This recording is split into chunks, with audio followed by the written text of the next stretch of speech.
All right, we had a rather pleasant surprise with the first series. And the first series, we met Pete. And Pete is the son of the first owner of Eagle 3. And his son actually was watching the videos. And as I'll let Pete explain, he explains best how they came about finding that we had actually, started restoring his father's boat. And Pete's father was the first owner. So please watch to the end. This is awesome. And this is, part of what motivates us to do what we do. We're very much about the community of boating and helping people enjoy boating. So to have this come to us, have Pete come to us and say, oh, that's my dad's boat. That is just, it's epic. It's absolutely epic. So thanks, Pete. Thanks for, all the photos you've sent us and the research that you've helped us do in this space. It's just awesome. It's awesome to see that this boat had such a story and such a story of, family and, building that whole community around your boat and your pop's boat, your dad's boat, I should say, and your kids, grandfather's boat. And it's just awesome. And this is part of why, restoring these boats is really important because it is part of our boating heritage. And yes, they're a fiberglass boat, but now fiberglass boats are starting to shift into the age of what the timber boats. Most people look at restoring timber boats as how you do restorations, but these 40-year-old boats that have got real ocean-going pedigree, as these things do, these Bertrams do, it's important to restore and maintain that heritage. So it's just great to see this story just evolve. It's now sort of stepping back. It's like stepping into the Doctor Who TARDIS and going back in time. So thanks for reaching out, Pete. We really appreciate it.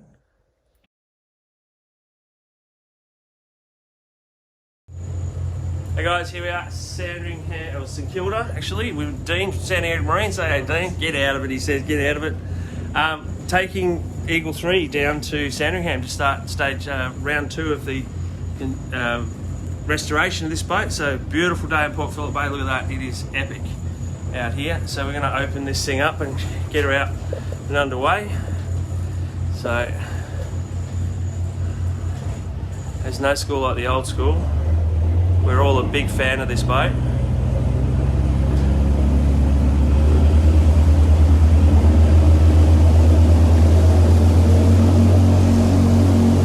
So I got 1700 RPM. Just pop her up on the plane probably.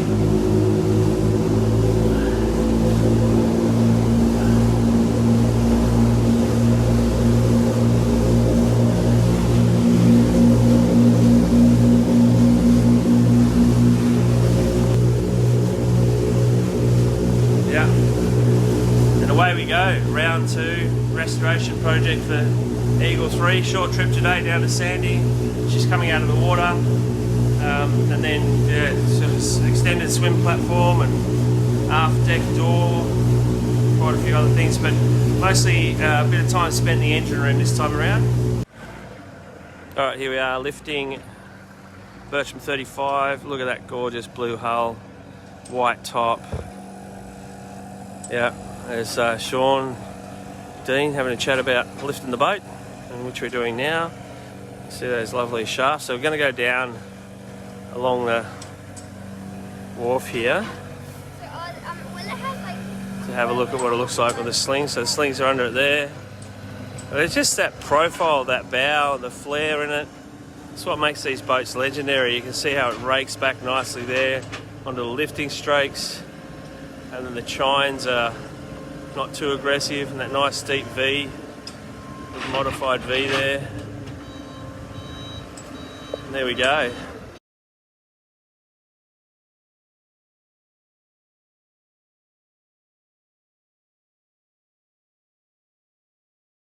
Excuse the noise in the background, obviously we're in a boatyard, and we're here to start stage 2 of the works to Eagle 3.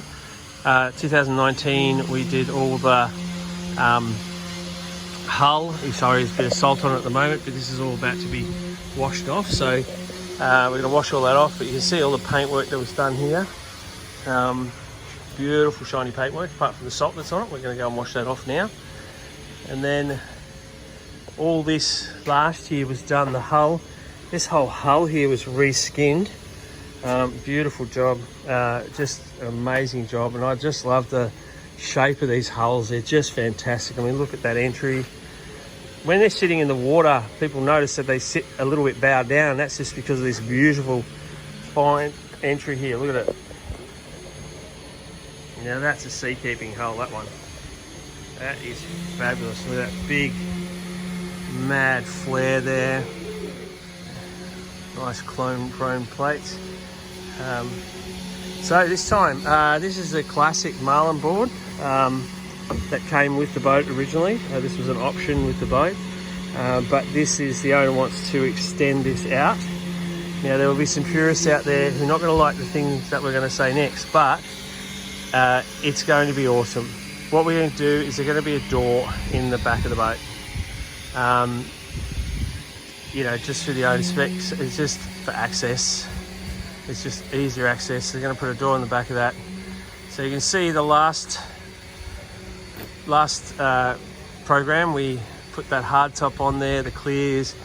It's been repainted, and a lot of work done to this boat. But now we're about to do stage 2, which is upholstering all the forward cabin, cleaning up the engine room, doing some serious works on the engines, pretty much a partial restoration on the engines, and then we're going to do shafts, rudders, shaft, cutlass bearings, and balance those. And yeah, so it's quite another big task, quite a bit going on, a lot of electrics, new electrics going in, updating the navigation system. Well, there you see the swim platform's off now, and you can see some photos there. We've got the engine, and then we've got some patterning up happening on the foredeck, and we've got all the bits and pieces from the boat in storage. Some of the next videos are going to be me talking to Michael directly, the owner, about what's happening and what we're doing in each stage.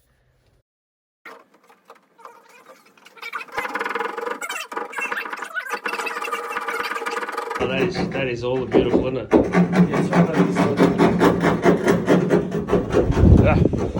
It's 40 years. Still in one piece. Not anymore.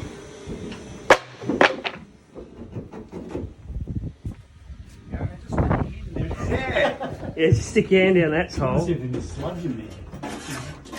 Pretty dry. It's not sludgy. No, it's quite clean, isn't it? Yeah, beautiful. You drink it. Yep. All right, Michael, here we are, and we've got the floors up, and we've just taken that section of that false floor out. Don't worry, yes, it's a hole. It'll all be patched up. We're actually going to drain. We're going to put a bung hole in the middle of your boat that will be filled with glass and resin, obviously, and then drain. We're going to truck wash all that out, clean it all out, and get it all beautiful. Shami's going to come in, so vacuum all the dust out. Now I'm going to talk to you a bit later about the possibility of, I know we didn't say engines out, but it actually, we've had a sort of a bit of a team meeting, and it might actually work out to be more cost effective to do that, but I will verify that with Mariner Engineering.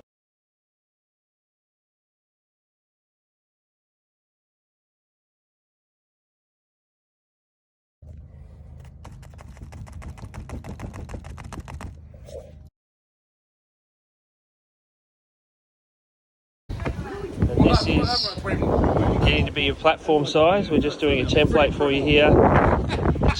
Template for the platform. You can see that's a metre there, so that's a metre out. You can see the old platform underneath here. See the old platform there, and then that is the outer edge of the new platform. Obviously these are going to be radius stop, but this angle here is balanced to match this angle there. So we'll cut some radiuses in. Yeah, as with the previous videos, we were doing the hard top, and with the hard top, putting a hard top on a boat can make or break the entire appeal of the boat. So that's why we had so much time spent on working out and positioning it, repositioning it. Similarly, and almost exactly the same process with a swim platform.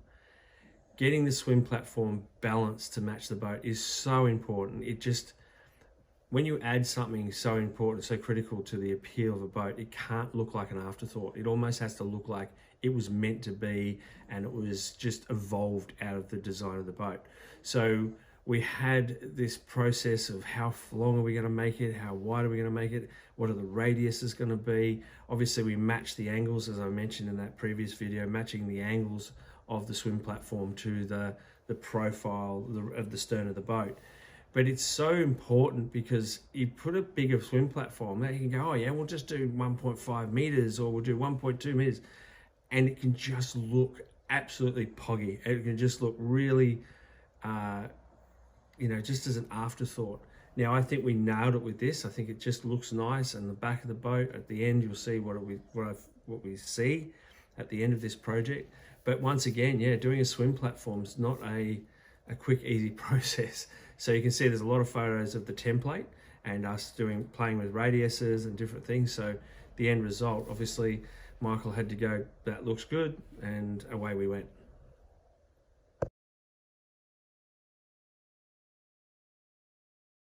And this is the new swim platform under construction at the moment. Yep. So it's upside down, obviously, and what they've done here is they've glassed in these aluminium pads down under here to actually screw into. All this is balsa composite, so it's a end grain balsa sandwich. You can see it's quite a thick profile there. It's a nice wide profile. So it's all being shaped up. So here we go.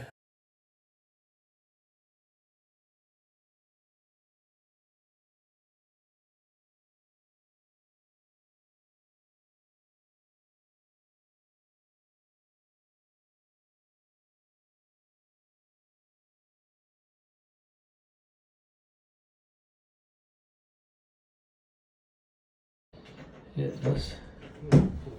There we go, the bow of the Eagle 3, just showing Michael a video here.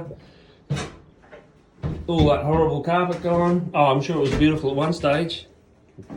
I'm sure it was all the rage, all the fashion. Some more to come out there. Ooh, look at that, it's all gone, Michael. It is all gone. Gosh. Everything out from up there. Bang.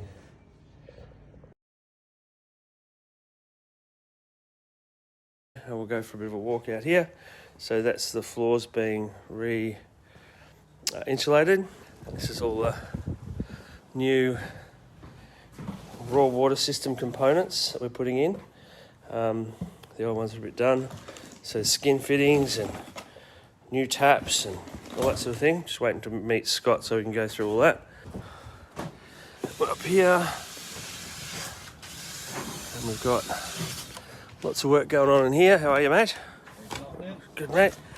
So there's Mick down there aligning all the new upholstery. There's the spaghetti of all the wiring, which is now getting sorted out. We're putting a switch panel down this section here. It's going to be new fridge, new microwave. And then let's have a look at the fly bridge. All right, Steve-O, into the electrics. Boom, and here we are, fly bridge. So you see that tent over there to protect all the paintwork.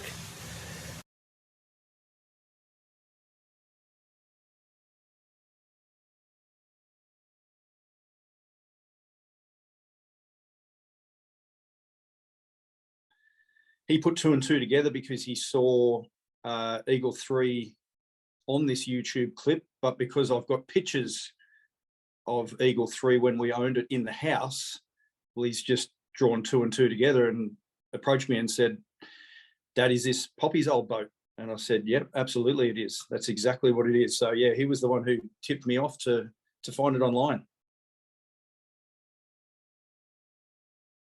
Absolutely. So a couple of standout points for me was the placement of the aerials on the flybridge, the symmetry of them, because my dad was fastidious about angles and The shorter aerials were at the front, the longer aerials were at the back. The extended rear awning of the boat. Yeah. Back then, no one knew about cantilevered awnings, so it was a very long awning, but it had the obviously the stainless pole coming back down to the deck. That was a standout. The ice box at the transom internal of the boat, which used to have a beautiful cushion on top. That was quite a rare feature in Bertram 35s, because most of them were for the game fish fraternity and they wouldn't want that in there, but Eagle 3 was never fished. And we, hence it's got no game poles, never had game poles. And that ice chest served us very well in the 2-week breaks we'd have over New Year's Eve and Christmas in Sydney Harbour. We'd fill it up with ice and all our consumables. So, the spotlight on the front was still the same, the electric spotlight, which my father had mounted there back in its day, was a very, very powerful spotlight. I think it still is to this day. It is. And there were certain things on the flybridge that rung true, namely the hatch or door, for want of a better description, in front of the passenger's seat. My dad had turned it into a split fold. That obviously gives access, but that used to house the 27 meg and VHF radios. Not sure if it still does, but yeah. And obviously Eagle 3 on the side blue band at the cabin has been there since new as well. So yeah, I knew it straight away. In fact, the superstructure of the bimini and clears upstairs, to me, when I compare the photos to when the boat was new, looks identical. So I think all that stainless work upstairs was probably original from when the boat was delivered new. The carpet inside was original. The burgundy seating, even the curtains inside were the International Marine. They were beige with the dual brown line at the bottom. So yeah, plenty to give away that it was Eagle 3.